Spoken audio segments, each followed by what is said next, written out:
ప్రపంచవ్యాప్తంగా 59 కోట్ల మంది, మన దేశంలో 9 కోట్ల మంది మధుమేహంతో బాధపడుతున్నారని ప్రపంచ ఆరోగ్య సంస్థ వెల్లడించింది. ప్రతి 7గురిలో ఒకరు డయాబెటీస్ తో బాధపడుతున్నారు. భవిష్యత్తులో ప్రతి 7గురిలో 4 అయ్యే అంచనా. డయాబెటీస్ మీద పూర్తి అవగాహన అందించి డయాబెటీస్ నుంచి తెలుగు ప్రజలను కాపాడే ప్రయత్నం చేస్తోంది సుమన్ టీవీ. హాయ్ చైతన్య గారు. Hello madam. చైతన్య గారు, డయాబెటిక్ పేషెంట్స్ ముఖ్యంగా బ్రేక్ఫాస్ట్, లంచ్, డిన్నర్ లో ఎలాంటి చేంజెస్ చేసుకుంటే, ఎలాంటి ప్లాన్ చేసుకుంటే వాళ్ళకి హెల్ప్ఫుల్ అవుతుందో ఈ వీడియో ద్వారా తెలియజేద్దామండి. ఒకటి గుర్తుపెట్టుకోండి, మన దగ్గర ఏ షుగర్ పేషెంట్ వచ్చినా డయాబెటీస్ రివర్సల్ కోసం వస్తారు కదా, వాళ్ళందరికీ మనం ఇదే చెప్తాం. డైలీ ఒక మీల్లో మిల్లెట్ ఉండాలి. ఒక మీల్లో మిల్లెట్ ఉండాలి. ఓకే.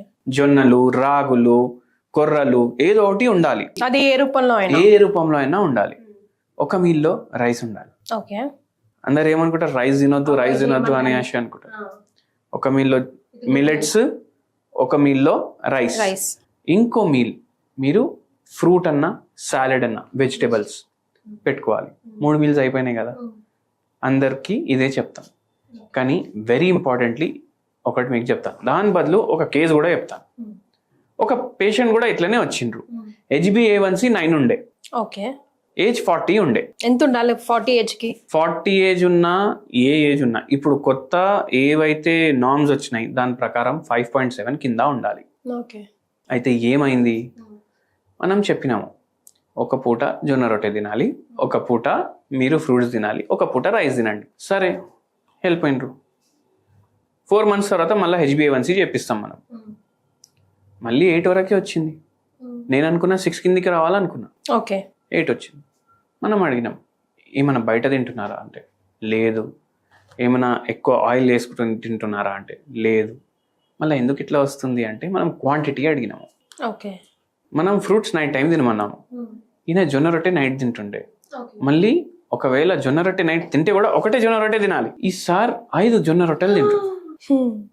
5 చాలా ఎక్కువ, చాలా టూ మచ్.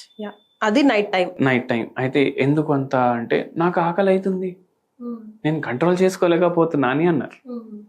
అయితే వెరీ ఇంపార్టెంట్లీ ఏంటంటే మీరు ఏ ఫుడ్ తిన్నా దాంట్లో మనకు క్యాలరీస్ గురించి ఐడియా ఉండాలి.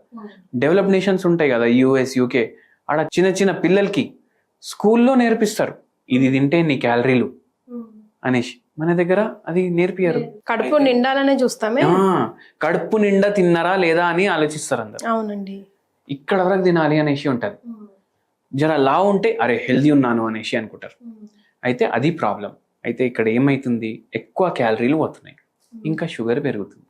అయితే మనం ఏం చేసినాము, నైట్ టైం ఒక జొన్న రొట్టె, ఏ కర్రీ తింటారు తినండి, కానీ కర్రీ ఏదైతే తింటారు అది ఫ్రైడ్ కర్రీ ఉండొద్దు. Okay.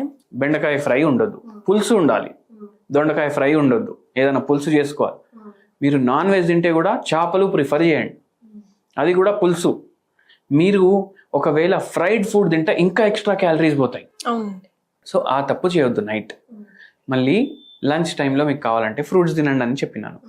Preferably fruits night time. And very important ఏంటంటే మార్నింగ్ మీరు బ్రేక్ఫాస్ట్ తింటే ఇడ్లీలు కానీ దోశలు కానీ తింటారు కదా, మీకు ఎంత తినాలనిపిస్తే దానికన్నా సగం తినాలి. మార్నింగ్ బ్రేక్ఫాస్ట్లో సగం క్యాలరీలు తీసేసినాము. మధ్యాహ్నం ఏమో జొన్న రొట్టె తింటే దాంట్లో కూడా ఈయన అయితే 5-6 తింటుండే, కానీ 2 తినేటోళ్ళు ఉంటారు మ్యాక్సిమం. దాంట్లో సగం క్యాలరీలు తీసేసినాం. నైట్ టైం ఒక ఫ్రూట్ బౌల్ పెట్టినాము. అయితే 50% క్యాలరీస్ మనం ఫస్ట్ 2 మీల్స్లోకి వెళ్ళి తీసేసినాం. ఫ్రూట్స్లోకి వెళ్ళి కూడా క్యాలరీస్ తక్కువ పోతాయి బాడీలో, అక్కడ కూడా క్యాలరీస్ తీసేసినాం. దాంతోపాటు హోమియోపతి మెడిసిన్స్ ఇస్తాము. అట్లా మనం పేషెంట్కి షుగర్ రివర్స్ చేస్తాము. అండ్ ఇదే బెస్ట్ డయట్ అంట నేను షుగర్ పేషెంట్లకు. ఇన్ బిట్వీన్ ఒకవేళ చీట్ స్నాక్ చేయాలంటే ఒకటి గుర్తు పెట్టుకోండి, రోడ్ మీద నేను పోతుండే నాకు బజ్జీలు దుకాణం కనిపించింది, అక్కడ నేను పునుగులు తినేసిన అనేసి నడవదు. ఎందుకు నడవదు, full of calories, full of maida. మనం ఏమనుకుంటాం, పునుగులు ఏమో ఇడ్లీ పిండితో చేస్తారు అనుకుంటారు. ఆడు మైదా కలిపితే మనకి ఎట్లా తెలుస్తుంది? మైదా పిండి కలుపుతాడు, మీకు 30 రూపాయలకు ప్లేట్ ఇస్తాడు. మైదా పిండి కలపకుండా ఎట్లా ఇస్తాడు? అందుకే తినొద్దు. మళ్ళీ ఆయిల్ ఏది వాడతారు, వెజిటేబుల్ ఆయిల్ వాడతారు, అది తినొద్దు. అండ్ వెరీ ఇంపార్టెంట్లీ ఏంటంటే మీకు ఒకవేళ మధ్యలో ఆకలి అయిందంటే కీరా ఉంటుంది కదా బండి మీద, కొనిసి తినండి. ఓకే. ఏమవుతుంది? ఏం కాదు, ఓన్లీ వాటర్ పోతుంది, ఫైబర్ పోతుంది, న్యూట్రియంట్స్ పోతాయి. అవునా కదా? క్యాలరీలు ఎంత, ఒక చాలా 5% క్యాలరీస్ కూడా ఉండవు దాంట్లో. సో అట్లా చేయండి మీరు. ఇట్లా చేసుకుంటా మనం క్యాలరీస్ తగ్గించుకోవచ్చు. ఓకే. అండ్ డయాబెటిక్ రివర్సల్లో కూడా హెల్ప్ చేస్తుంది అనమాట.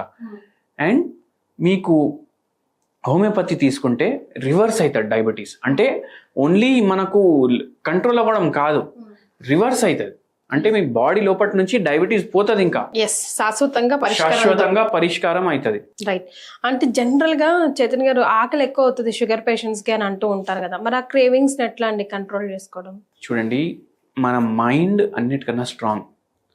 మనం స్ట్రెస్లో ఉంటే బజ్జీలు కూడా తినాలనిపిస్తుంది, బిర్యానీ కూడా తినాలనిపిస్తుంది, ఐస్ క్రీమ్లు కూడా తినాలనిపిస్తుంది. కానీ తినకండి. ఎందుకంటే అన్నిటికైనా ముఖ్యం అంటే ఏంది మనకు? మన హెల్త్. మన హెల్త్ మంచిగా ఉంటేనే మనకు ఏది కావాలి అది మనం తినొచ్చు. సో దానిపైన మీరు కాన్సన్ట్రేట్ చేయండి. మనం తినడానికి బతుకుతలేం, మనకు వేరే పనులు కూడా ఉన్నాయి. పిల్లల్ని చూసుకోవాలి, ఫ్యామిలీని చూసుకోవాలి, జాబ్ చేసుకోవాలి, ఈఎంఐలు కట్టాలి. అవన్నీ వదిలేసి నేను తింటా అంటే మనం పోతే ఇవన్నీ ఏడిపోతాయి, అవునా కాదా? సో అన్నిటికన్నా ఇంపార్టెంట్ హెల్త్. దాని మీద మీరు ఫోకస్ చేస్తే ఇవన్నీ మర్చిపోతారు. ఒక వాల్ పేపర్ పెట్టుకోండి ఫ్యామిలీది ఫోన్లో. మీకు ఇట్లా ఏమైనా తినాలనిపిస్తే అది చూడండి, ఆటోమేటికలీ ఆ డిజైర్ పోతుంది. కానీ మనిషి అన్నాక టేస్టులు చేయాలి కదా చైతన్య గారు. టేస్టులు చేయాలంటే ఇంత బుక్క వేసుకొని వదిలేసేయండి. ఇంకా ఆ టంగ్ ని సాటిస్ఫై చేయండి. మీ మైండ్ సాటిస్ఫై అయిపోతుంది. మీ మైండ్ మీ కంట్రోల్లో ఉండాలి, మీరు మీ మైండ్ కంట్రోల్లో ఎప్పుడు ఉండొద్దు. Exactly. So healthy eating is like very important. అందులో మెయిన్ మీరు చెప్పేది ఎప్పుడైనా క్యాలరీ కౌంటర్ ఉండాలి కంపల్సరీగా అని అంటారు. హెల్దీ ఈటింగ్, క్యాలరీ కౌంటర్ ఉంటే సగం రోగం మన దగ్గరికే రాదు, వచ్చినా పారిపోతుంది. థ్యాంక్ యూ సో మచ్ అండి.